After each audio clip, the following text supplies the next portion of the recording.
32-point blowout win heading into SWAC play, where the road to a championship can finally be begun. The Bulldogs start the conference slate with a flight to Daytona Beach, where Bethune-Cookman, they're waiting.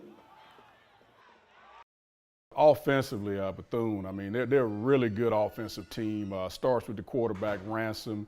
They've got 2 running backs that are doing a really good job for them, and then Huggins at receiver. But also they've got some other receivers that are playing well.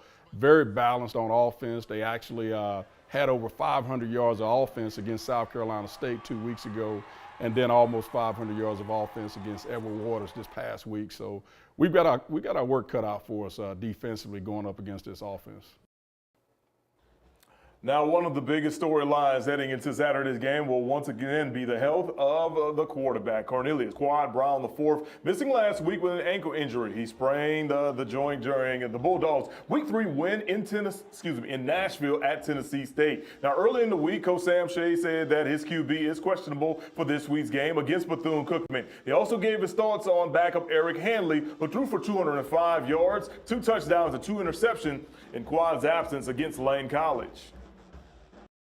You take away the interception, I thought he did a really good job of distributing the football to a number of different guys. And, I felt like we were balanced overall as an offense. Felt like the running game did get going, got some guys in the end zone running the football. So, I felt like it was a balanced attack for us. Depending on Quad's situation this weekend, if Eric's got to go, we've got confidence in him. All right, the Bulldogs will square off against the Wildcats on Saturday down in Daytona Beach, Florida. Bethune-Cookman joined the SWAC in 2021, and Alabama A&M has yet to beat them in Daytona Beach. Kickoff on tomorrow. It's set for 2 p.m. You can watch it live on SWAC TV.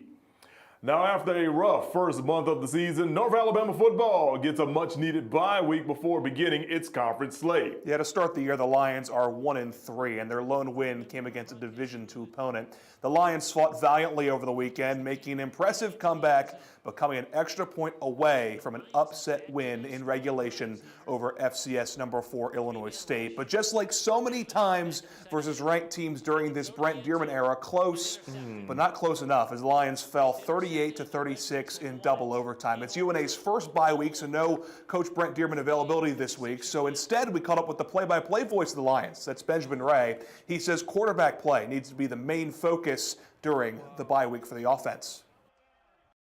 I think you still want to shore up the pass attack a little bit. Ari Patu has looked good in 2 of the 4 games. Destin Wade has looked good in 2 of the 4 games. So who's going to be the guy moving forward? That they both had a lot of highs. They both had a little bit of lows as well. So can one of them solidify themselves? I'm not sure what that quarterback picture will be like going forward, but they've both shown that they can do it in the 4th quarter. So that's a good problem to have. Now, who can get them off to a better start kind of in those first and second quarters?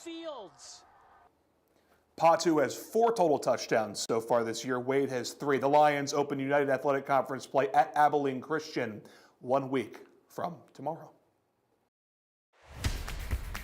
First Down Friday night, UNA Play of the Game is sponsored by Bank Independent. All right, let's go back to last week. The UNA Play of the Game goes to KJ Fields for the 2nd week in a row as Bob Jones alumnus making this sensational 25-yard touchdown grab in the 4th quarter of the Lions' loss at number 4 Illinois State. It was almost a game winner. Look at that grab right there. Great concentration as crazy. well. Yeah, crazy. The UNA Play of the Game is sponsored by Bank Independent.